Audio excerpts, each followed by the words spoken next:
Raoskeun kitu nyata manfaat lamun budak dileutik diwarah dina bab adab-adaban dina waktu leutik teh manfaat pisan sabab ngaruh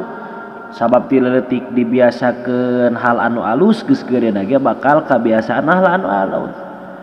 sabalikna walai sayan pa min badihi sabalikna jeung teu manfaat mun urang ngawarah budak dina waktu geus kaliwat waktu leutik eta sabab aya keras kepala teh kan terbentukna kan meuki dewasa teh ego teh meuki tinggi nalikana dinasehatan kan bakal rada hese itulah nah lain maksudna teu bisa tapi bakal rada hese rada ripuh jadi ibarat innal ghusuna idza qawamtaha tadalat wala yainu wala qawamtahu al khashab innal ghusnu